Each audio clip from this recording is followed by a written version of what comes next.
Hi everyone and welcome. Today we are joined by Jeffrey Sachs. So welcome back to the program. Great to be with you again. Thanks. The topic we're going to discuss today was the decline of diplomacy over the past 30 years, at least the quality of the diplomacy, and also the decline of peace movements. At least during the Cold War, we had the sense to talk to our opponents and we were allowed to discuss the security concerns of our opponents. And not so much these days. Indeed, we might be facing something similar to the Cuban Missile Crisis now, following the attack on Russia's nuclear forces, with, yeah, I guess, likely support from the US and other NATO countries.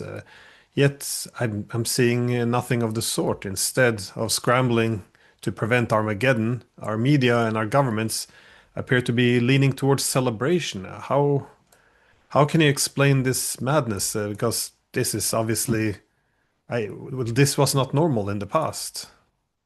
This is a kind of madness because we are all endangered by the events of recent days. The Ukrainian, but almost surely Western intelligence uh, agency attack on strategic bombers deep inside Russia is a provocation of extraordinary proportions for many, many reasons.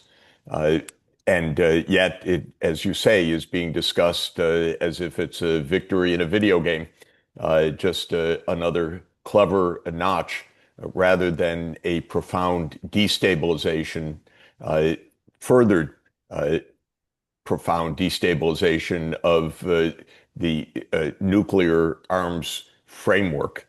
Part of the problem that we should just mention at the beginning is that the Russian bombers, according to many uh, authoritative accounts, were in open view of satellite monitoring precisely because of nuclear arms control agreements that left the strategic forces to monitoring by the other side of the agreement, and therefore left them exposed. Now Ukraine has come along using Western intelligence for this attack. Of course, we're not told at all, and we never will be told, the role of the CIA and MI6 in this attack, but there is a very good reason to believe that uh, these organizations either led this attack or were deeply involved in it. Uh, but in any event, the intelligence from the US was used for this attack, and there's only gloating about the fact that this has occurred, even though it undermines a critical component of nuclear arms control between the two nuclear superpowers. The frivolousness, the foolishness, the recklessness of Western behavior and of the Western media are shocking. Absolutely shocking, and they show no understanding and insight whatsoever into our global dangers. Now, you raise the question, why is this so? And of course, it's a puzzle. That's what we're trying to understand. Where did even the sense of self-preservation go? Because we are getting closer and closer to nuclear war through this kind of recklessness. And whenever that risk is raised, we're told, don't worry about it. It's a bluff. It's nothing to worry about, which itself is a form of reckless idiocy because, of course, we are facing real risks, and no politician should be so obtuse as to not understand that. So, where does all of this come from?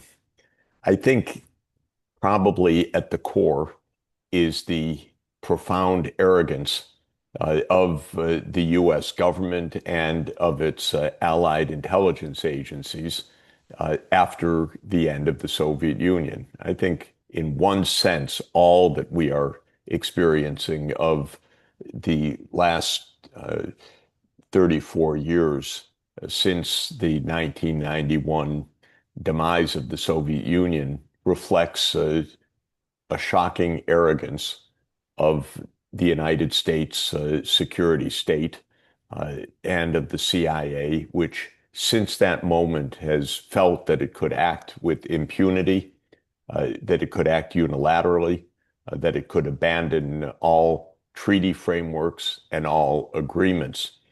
And that arrogance, of course, arose with the US idea that it was now the unchallenged global hegemon. And now it could do as it pleased, whether launching wars, overthrowing states, engaging in coups and assassinations, or abandoning the nuclear arms framework. Uh, this week's attack was a kind of abandonment of the nuclear arms framework, but there have been many since the end of the Soviet Union. The United States has essentially abandoned one treaty commitment after another, starting in 2002 with the unilateral abandonment by the US of the anti-ballistic missile treaty, including 2019, the abandonment of the Intermediate Nuclear Force Treaty. Of course, in the current phase of the US-Russia conflict in Ukraine, the effective end of the New START agreement. We don't have a nuclear arms control framework because the United States has walked out of it unilaterally. And actions this week further amplify the fact to Russia that they are under a strategic attack by the United States. It's extraordinarily dangerous and reckless, but all compounded by the fact that the risks are not even recognized. They're not even acknowledged. They're not even mentioned. Our mainstream media are so obtuse and ignorant or so willfully under the thumb of the CIA that we get no inkling of any implications of what's happened this week. It doesn't happen in a vacuum either. I mean, the overall path of the world now, not only are we now backing and aiding at least many of the European countries and the United States genocide in Gaza, but also these threats of war with Iran, which could be a world war on its own, talking about war with China, which could also end the world, and now, yeah, attacking the nuclear forces of Russia, something that would be a nightmare situation during the Cold War. And it's just, as you said, it's brushed off. And indeed, it's presented as, if you're pro-Ukraine, then you have to clap like a seal. And if you're critical of it, then you're somehow pro-Russian. This is kind of the new intellectual level we have. And it's not just the media, it's the politicians. They seem like fanatics. This I don't understand where again where's the opposition? Why are there no peace movements? Indeed, the peace movement seems to be arguing that peace depends on defeating Russia. It's I can't really make sense of this. I don't know how did we become the fanatics here? The only thing I can say about this in trying to understand is that these relentless warmongers like Starmer, like uh, Emmanuel Macron, like Merz, uh, are unpopular in their own countries. So we could say that part of this approach is maintained by the progressive collapse of the ethos of democracy, in that what is happening does not reflect public opinion by and large. And that is despite the fact that the public is inundated with propaganda in favor of this ongoing war. It's not true that the mainstream public in Europe or the United States wants this war. So not only are the politicians and this corporate media on a relentless course of war. Uh, but despite all of the propaganda, they don't have the public rooting for war. Now, what is true is there is no organized opposition to this that has any effect whatsoever. The politicians rate in sometimes the the teens or in the 20s in percent approval ratings. Uh, Yet they still somehow carry out their functions. Their governments don't fall. Opposition politicians rarely take office, partly because the ones that would be in opposition are blocked from power still, either by being disqualified in actual elections, as happened in Romania, uh, and perhaps is happening in France right now, or by a coalition of parties, the historic governing parties, uh, getting together to somehow try to cobble very fragile uh, coalitions to block the voices that oppose the war. So I think it just adds another measure of complexity to your question, which is why are our political institutions so utterly ineffective in bringing some kind of control over this situation, despite the clear unpopularity of this. Now, it's true, people are not by and large out in the streets.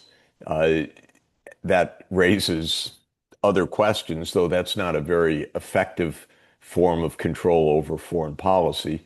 We basically have lost the control of our political institutions over foreign policy. I think foreign policy has been guided in the United States for decades by the proverbial deep state, which means the unaccountable uh, institutions that operate in secrecy and operate by lies. The CIA, first and foremost among them, but not the only one. So the benumbing of our politics, the unaccountability of our foreign policy is part of this story.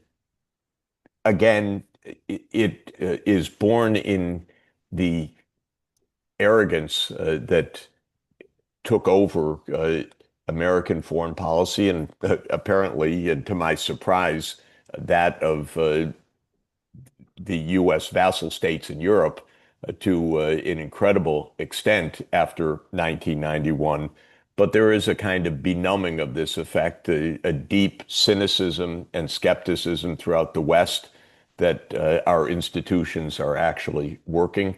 Our governments are unpopular and justly so, but it doesn't lead to self-reflection or self-correction to this point. Trump is a puzzling and I could say interesting figure in this. Of course, he's so unstable in his behavior, in his demeanor, in his messaging that we can't make heads or tails of Trump. Uh, but you get the glimmers of an idea that he would like the war in Ukraine to stop, but he seems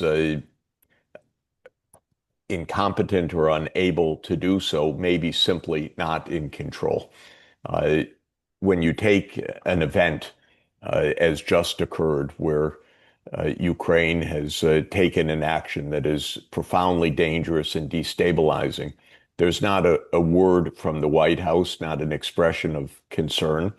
There is the inside question, who knew what, when? Again, I think it's the overwhelming uh, view of experts that, of course, this was a CIA planned and executed operation, not carried out by 18 months stealthily by a country 100% dependent on U.S. intelligence. There are reports that the U.S. Secretary of Defense watched all of this in real time. Uh, Whether that's true or not, again, we don't know, and we're not going to know because the government lies and there will be no definitive proof of this. But all of that would run against the public narrative of Trump trying to bring parties to the negotiating table. And then when an event like this occurs, we have no explanation, no comment, uh, not even a question mark raised by these fools at the New York Times or the Wall Street Journal or the Washington Post, as if that's even a question to be asked. So, does Trump play a role in foreign policy? Not clear. But this just adds to the mystery. Well, yeah, it seems, well, I guess evident that American and likely British intelligence services must have participated or at least at a minimum known about this and given its approval. But is there any chance that Trump didn't know? Because, either he's complicit or this is I guess, a spectacular show of incompetence. He keeps making the point that this is not his war, but as you said, with his silence, no comments, this is also becoming now this is Trump's attack now on Russia's nuclear forces. This is, well, do you think there's any chance he didn't know about this? Because I'm trying to figure out if they're, crazy or disorganized, or it's very hard to understand what is going on. Exactly. I'm sorry, I can't give an answer. I'm so far from the inside on this. I would say that there is a quite good chance that Trump personally did not know. He's not an organized person. He does not systematically process intelligence briefings. Um, Even so, if that were the case, uh, a president with his responsibility uh, after the fact would say something to the public, say something to his CIA, say something to the Russians, say something to not have this spiral into catastrophe. Again, has he said something privately? I doubt it. Not the way this White House works. Would this have happened and not be known in one way or another? But the fact, plainly on the surface, that he has said nothing in public is also profoundly insidious in its implications for trying to reach some kind of negotiated end to this war.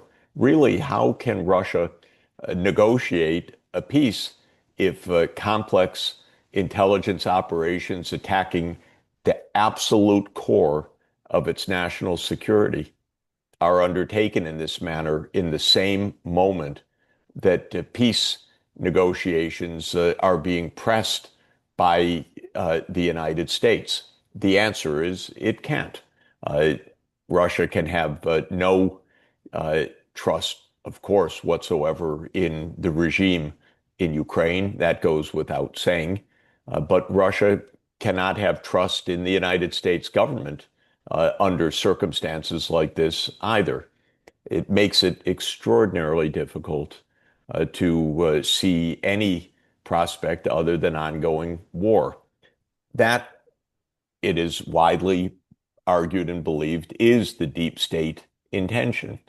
Uh, Again, that raises all sorts of questions. For what reason uh, does the CIA, MI6, and others uh, want continued war? Is it that it's just good business? Well, that's no doubt part of it. That's the mindset, that's the incentives.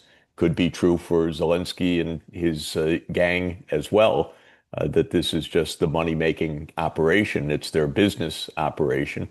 It could be the arrogance and unaccountability and recklessness that we've seen repeatedly at play in U.S. foreign policy over the last 34 years. Um, again, these are puzzles rather than, at least on my part, any kind of definitive answers because there's no honest accounting of any of this. So, how can Russia respond to this, or do you have any, I guess, informed predictions? Because I spoke this morning with a former Indian ambassador, Badr Kumar, who was very usually soft-spoken, was calling for de-escalation, but now he saw it as being I guess, irresponsible not to respond. So effectively arguing that Russia should now unleash its Oreshnik missiles and again unleash fury upon its opponent, not just the Ukraine, but also on Western countries who had attacked its nuclear forces. Now, again, this isn't this came from the logic that you can't have international stability based on nuclear deterrence if one accepts that this is the new normal, that from now on we can attack Russia's nuclear forces, destroy its nuclear bombers, and somehow Russia will not do anything. So again, it's a nightmare situation. It's a scenario, to be honest, if this happens. But how can Russia respond now? Because this is it's if there is no response, this could be seen as more irresponsible than an actual response. So how does one maintain the nuclear deterrent if there is no, I guess, retaliatory strike? A fundamental problem in reaching peace is that when one side shows restraint, if the other side interprets that as weakness, and now you go for the blood, then obviously showing restraint, which is a predicate for peace, becomes impossible. And that is the deadly logic that the neocons and the deep state have exercised for more than 30 years. Any show of restraint by one side has been interpreted by the United States as an invitation for being even more aggressive. And that is an argument that was immediately raised in the aftermath of this attack on Russia's strategic bombers. You see how clever Ukraine is. You see how they can have the fight in them. You see how this can must go on and can go on. And we have absolutely dreadful fools like Senator Lindsey Graham, who's one of the prime idiots of American politics, who chortles happily about such events. The implication of this, indeed, is that hardliners on both sides prevail. And when hardliners on both sides prevail, that means escalation. When escalation occurs between two nuclear superpowers, that means that we step closer to the risk of all-out nuclear war. And that's indeed what has happened this week.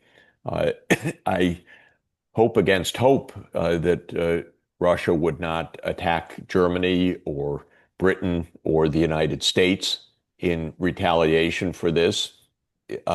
Russia interprets this as an attack by the US and Britain directly because they assume with high plausibility and no denial or no cogent denial that the West was deeply implicated in this, or should have been, because this is this regime is their creation.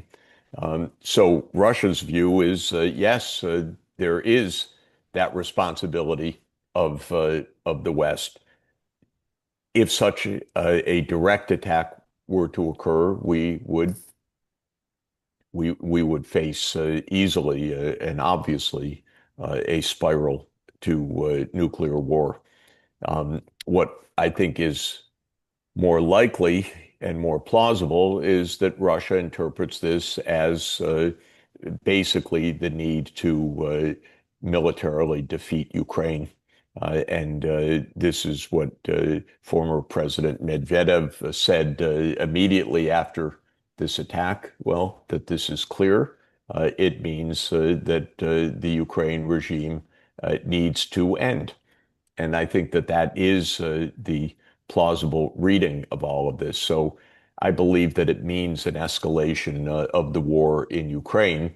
Uh, and certainly it knocked down the very foundation of any kind of peace that ostensibly was President Trump's aim.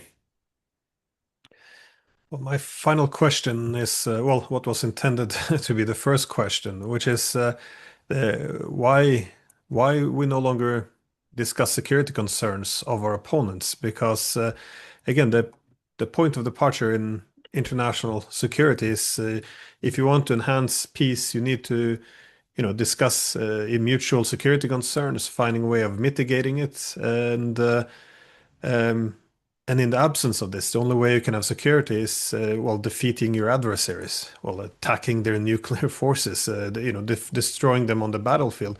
But so the whole premise of how to create peace isn't really there, though. The diplomacy isn't there. If you cannot actually recognize that your opponent has legitimate security concerns, and this is not just Russia. We see this. We don't discuss Iran. We don't discuss China or the security concerns of anyone else. It's always yeah, almost yes, a cartoonish view of just simply opponents having bad intentions. Uh, Again, it didn't always used to be like this. Do you know, did you have shed some light how we ended up in this scenario where we just, yeah, run around ignorant, unable to discuss our opponent's security concerns? I think that there is uh, uh, one view that um, accounts for this approach, and then there's a deeper argument, I would say. One view is that diplomacy is useless. This is a widely held view that you can't have diplomacy. The other side is evil and cheats, and so diplomacy is only an exercise in naivete. And this has a widespread uh, a widespread echo in all public narratives and discourse in the West. Essentially, it recites endlessly Munich 1938. Why have diplomacy? The other side will cheat. Don't appease. Don't be an idiot. Don't be a sap. Uh, don't get taken for a ride. Diplomacy is useless. So that's one view, which is diplomats are naive background noise. The real issue is power, and those who take this view think that conflict is inevitable, and that that's the real state of affairs. So anyone talking about peacemaking is, a university professor who doesn't understand the real world. So this is a view that is extraordinarily dangerous, extraordinarily ahistorical, extraordinarily reckless, especially in the nuclear age, but it is a widespread view. It raises a second question. Where did that view really come from? And I think that there are maybe two parts of the answer. One is an intellectual part. I blame game theory a lot for this, actually, at an intellectual level, because game theory is actually the way that it's practiced, a very naive way that it's practiced, is uh, you don't talk to your opponent, you calculate based on their moves. And so there's no need for diplomacy in game theory. The irony, of course, in game theory is that you often end up in mutual disaster, as game theory shows. So game theory misses in some sense, the point that that kind of behavior is mutually reckless. But I think that fundamentally, I would come back to a different view. Most countries in the world try to engage in diplomacy still. Diplomacy hasn't disappeared. There was diplomacy between Iran and Saudi Arabia that was a very important rapprochement. There is diplomacy taking place in many parts of the world. It's in the West and principally in the U.S. alliance where diplomacy disappeared. And I believe that this, at the very core, is not from game theory or from perceptions of the evil of the other side, but is from the arrogance of power. I come back to the basic idea that U.S. leaders came to believe in the course of many decades that they could do whatever they want. And that view continues until this day, that there are no limits to power, and that ultimately the U.S. will prevail and therefore should do anything, overthrow governments, kill opponents, support genocides, give intelligence to destroy strategic bombers of your opponent and so forth, because the U.S. Is and remains the unchallenged uh, power of the world. Of course, to my mind, this is an insanity, not an accurate description of the state of power in a nuclear age when the United States is vulnerable to destruction precisely by the kinds of actions that it instigates, that is, provocations against other nuclear powers. But I believe that it is that mindset at the core that led to the destruction of diplomacy over the last 30 years. I would say that there is a precedent for this. To my mind, Britain behaved with repeated, almost unrelenting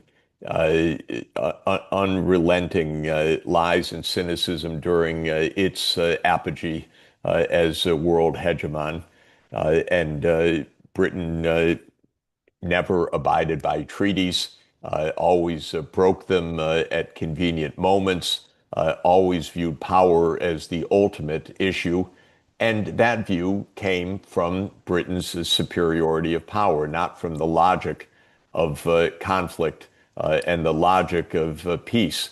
And so I think what we're seeing is a kind of Anglo-Saxon tradition over 2 centuries that is not yet brought under control of the reality of our time. The reality is a multipolar world, but the mindset still is of a unipolar world. Well, Professor Sachs, like always, thank you so much for being so generous with your time. And yeah, it's I wish there was a more cheerful topic. This is just horrifying. But yeah, thanks again. Well, we'll continue the discussions. I'm grateful to have them with you. Thanks a lot and see you soon.